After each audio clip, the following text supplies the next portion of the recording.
guys, it is Carly here bringing you day 19 of my 31 Days of Horror 2020, and moving right along we have another film from the year 2005, and it's actually not the right holiday. It is a Christmas horror movie, and that is Santa's Slay, again from 2005. I picked this up around this past Christmas time. I think, if I remember correctly, we were going to have a movie night, like me, JP, and our friend Matt, and some other friends, and we did have that movie night, but I think we just didn't get to this one.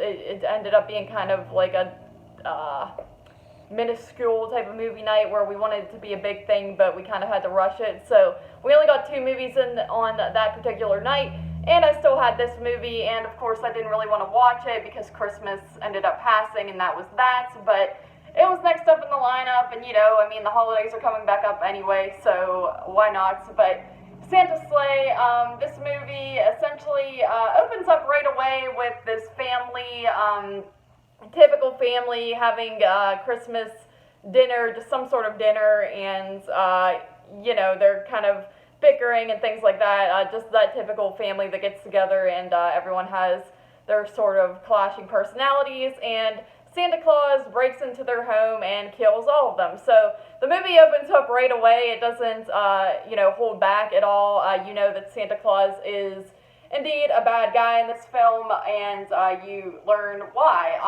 So it goes to this other character who is a young boy and his girlfriend.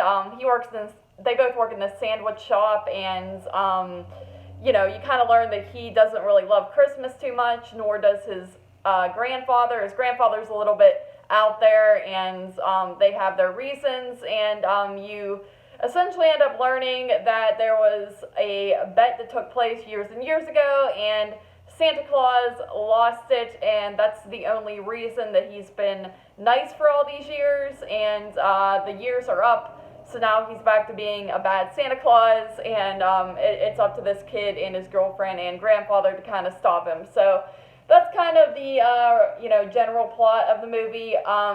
I didn't really know much about this going into it. I didn't realize it was so big on the comedy aspects. I didn't even know originally this was a horror comedy. I mean, you could kind of get the picture from the cover there, but I liked it. Like, at first I thought it was going to be a little bit too over the top, which it is definitely over the top with the comedy, like I said, but for me, it was enjoyable. I thought it did have its good funny moments, and I thought it had a really good Christmas setting.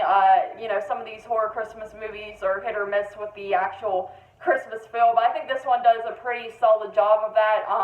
There are some scenes that I do think are almost creepy with the Santa Claus. Like, there's one where the boy and his girlfriend are driving down the road, and he's behind them in the cop car, and then he starts just running at them, and it's snowy on both sides of the road. I thought that was a really good scene, really well done, and effectively creepy in a way, even though it was probably supposed to be a little bit ridiculous. I thought it was kind of just unsettling the way it looks and the way it's shot, so thought that was pretty well done.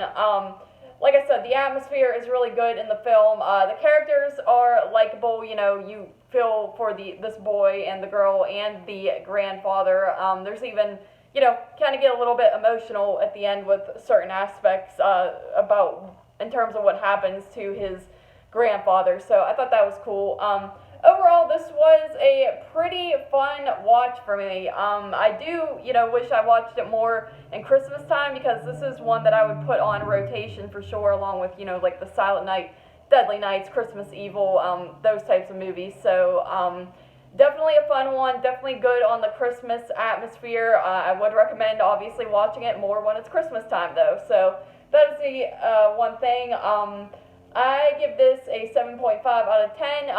One thing I will say, the comedy might not work for everybody, so go into this knowing that it is a solid horror comedy, and that's what it is. It's not trying to be overly serious. It is super goofy at times, but I liked it, I dug it, and like I always say, it's kind of hit or miss for me on comedy, for me personally. So, but 7.5 out of 10 for Santa's Slay 2005. Thank you guys once again for joining me for day 19 of my 31 Days of Horror 2020, and as always, I'll see you tomorrow for day 20.